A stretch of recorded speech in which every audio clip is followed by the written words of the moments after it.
E aí, galerinha, bom dia. Como que vocês estão nesse período de quarentena, nesse momento tão complicado, onde a gente tem que ter responsabilidade social, né? Consciência e bastante paciência para passar por todo esse momento bem complicado que a gente está encarando nesse período, né? Por conta dessa quarentena, as aulas foram interrompidas, porém a gente criou essa iniciativa de gravar essas aulas para dar continuidade ao é, ao nosso sistema de ensino, né?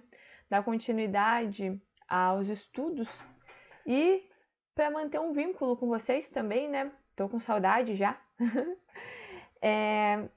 Então vamos lá. Relembrando aí um pouquinho a nossa última aula antes da. Na última semana antes de parar, né? Nós estávamos falando sobre relevo e hidrografia do Brasil. O Brasil, como a gente comentou na aula em sala, ele é um país continental. Significa que o Brasil ele é muito grande. O Brasil é o quinto maior território do mundo. Por ser tão grande assim, o Brasil acaba possuindo uma multiplicidade de climas, relevo, vegetação, na questão social, culturas, modo de trabalho, modo de produção muito grande. Então, isso é uma especificidade do território brasileiro, tá? Então, a gente, nas aulas anteriores, estudamos, por exemplo, a questão das águas brasileiras, como nós somos referências na questão hidrográfica no mundo, né? Temos a segunda maior concentração de água doce potável do planeta Terra. A maior parte dela se concentra em aquíferos, o que significa que essas águas estão no subsolo do nosso território, tendo uma chance maior de sobreviver, por exemplo, a índices de poluição, diferente aí dos rios que estão mais expostos, né? Então, é um recurso estratégico muito interessante para o Brasil. Além disso, nós estudamos também as regiões hidrográficas, né? As bacias hidrográficas brasileiras, chamando atenção para a bacia hidrográfica do Amazonas, do Paraná e do Rio São Francisco, tá? Agora, nós vamos iniciar o capítulo 3. Então, eu quero que todos vocês peguem a apostila e abram na página 37, beleza? Eu quero também que vocês tenham um caderninho aí para fazer anotação, porque durante a aula eu vou pedir para vocês anotarem algumas coisinhas, tá? Vou dar um tempinho para vocês pegarem a apostila.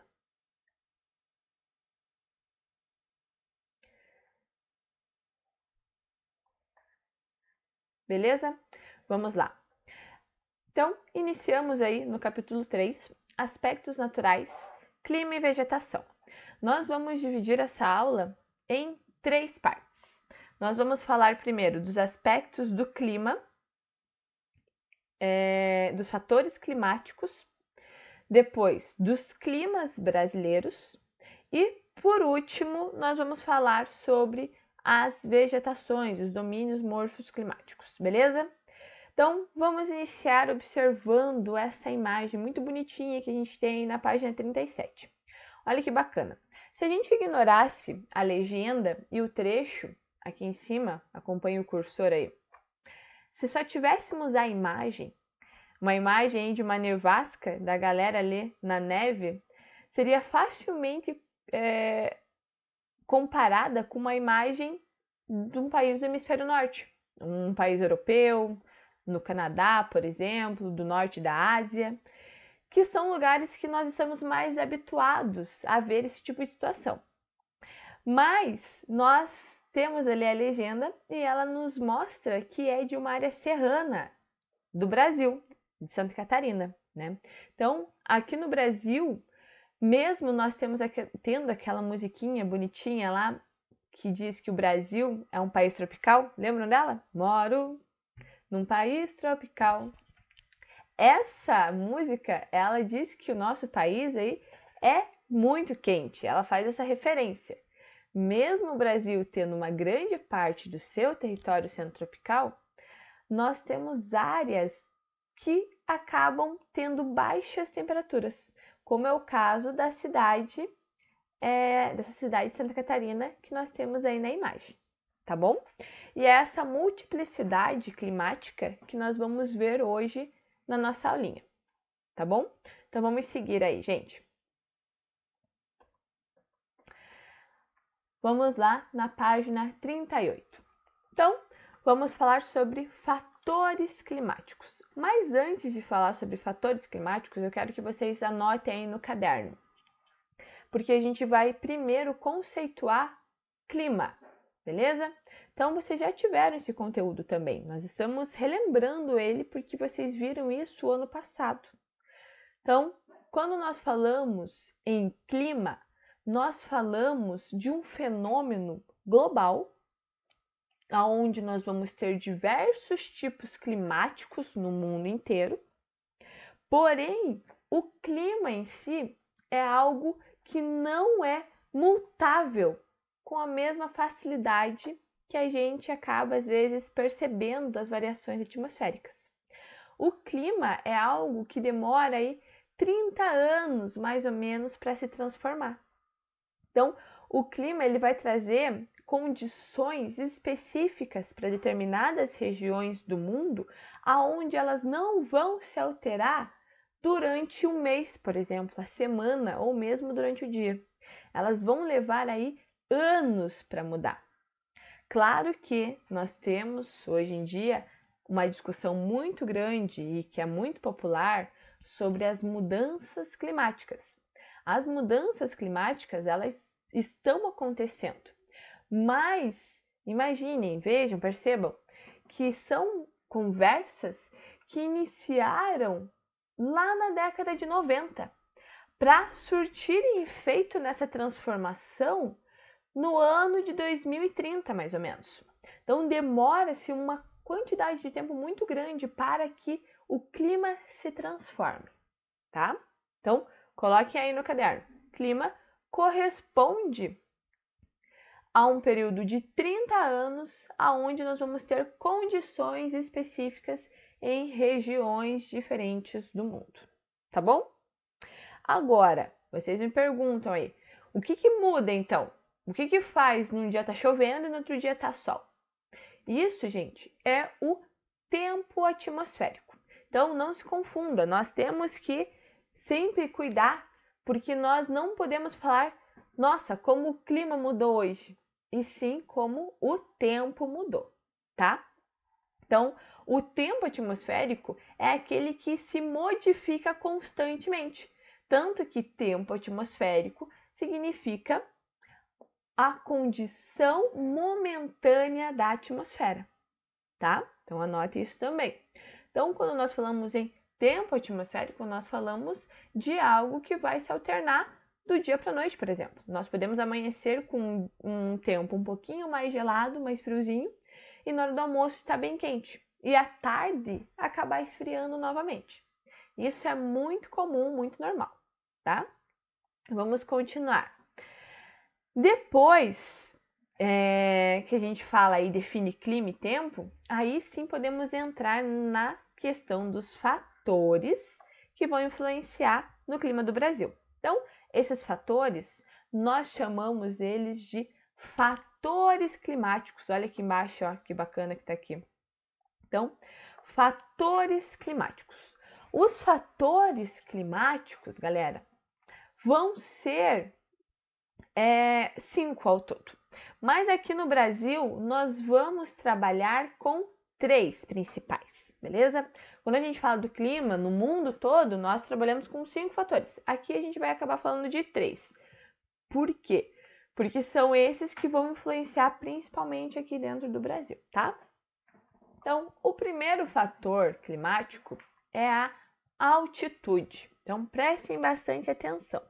Quando nós falamos de altitude, nós estamos nos referindo à elevação do relevo na superfície terrestre, tá?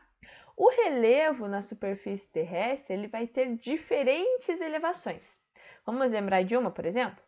Sempre quando nós falamos em planaltos, nós falamos de superfícies relativamente planas que estão sempre acima de 200 metros de altitude. Beleza? Então, ó, é uma elevação no relevo.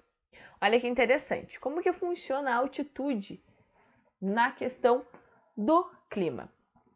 A altitude, ela vai descrever essa curvatura na nossa crosta terrestre. E a atmosfera, ela vai ser um globo aí de gás que vai envolver todo o nosso planeta. Beleza? O que acontece? Quanto mais próximo do nível do mar que você está, ou seja, do zero, você vai ter uma quantidade de atmosfera maior. Quando você sobe, você tem uma quantidade de atmosfera menor. Essa diferença na quantidade de atmosfera faz com que o calor se concentre ou se disperse. Então, quanto maior a quantidade de atmosfera, mais ar você vai ter, menor vai ser a dissipação do calor. Então, vai ser mais quente. Quanto menor a quantidade de ar, ou seja, maior a altitude, menos ar você vai ter, o ar vai ser mais rarefeito, então vai ser mais fácil a dissipação do calor. Beleza? Vamos para o próximo. Maritimidade e continentalidade. Acompanhe lá a imagem que nós temos no final da página 38. No final da página 38 a gente tem essa imagem que mostra, olha lá o cursor, a região litorânea e a região continental, ou seja, o interior do continente, tá? Quando nós temos esses grandes corpos hídricos, ou seja, oceano ou lagos e rios, nós temos o efeito da maritimidade, que significa que a quantidade de umidade no ar é muito grande, tá? Então, essa quantidade de umidade no ar faz com que a temperatura não varie. Como assim? Faz com que durante o dia e a noite tenhamos mais ou menos o mesmo fluxo de temperatura. Vou dar um exemplo para vocês. Quando a gente está na praia, a gente já amanhece bem quente, mais ou menos lá por 27 graus. Durante o período do dia, quando chegar no meio-dia, seria a parte do dia mais quente, porque o sol está irradiando ali uma temperatura muito grande. Nós vamos estar ali mais ou menos em temperatura de 30, 32 graus. E daí, depois à noite, vai cair lá para 27 de novo. Nós vemos 3 graus de variação térmica. É uma variação bem pequena, por conta da grande quantidade de umidade, tá? Em contrapartida, quando a gente adentra o continente, está longe desses corpos hídricos, a umidade relativa do ar reduz, diminui. E acontece que quando você perde umidade no ar, a dissipação do calor ela é muito mais fácil. Quer ver? Vou dar um exemplo para vocês. Quando a gente está no inverno, tomando um banho bem quente, se a gente tiver com o box e a janela do banheiro fechados, nós temos uma grande quantidade de fumaça, né? A gente vai ter aquela neblina ali por conta da evaporação do vapor da água. Mas se a gente abrir a porta e abrir a janela, essa grande quantidade de umidade se dissipa. Ela vai ter aí, vai escoar. Então, o que acontece? Nesse momento, o banheiro vai ficar mais gelado. E é isso que acontece com a continentalidade. Você vai ter uma dissipação maior dessa umidade, então você não vai ter concentração de umidade no ar e a temperatura, por conta disso, vai fluir, vai acabar sendo diferente ao longo de vários pontos do dia. No inverno, aqui em Curitiba, em Araucária, nós temos essa condição bem presente, bem marcada para a gente perceber. Por exemplo, de manhã a gente tem uma temperatura bem no inverno mesmo, de uns 2, 3 graus. Na hora do almoço, conforme o sol vai esquentando ali a nossa atmosfera, nós chegamos às vezes a temperaturas de 25 graus, 22 graus. Então, no mesmo dia, no mesmo período, nós temos um aumento de temperatura de 20 graus. E à noite, essa temperatura volta a cair lá para 2, 3 graus. Então, vejam, lá na maritimidade a temperatura aumenta e diminui em 3 graus.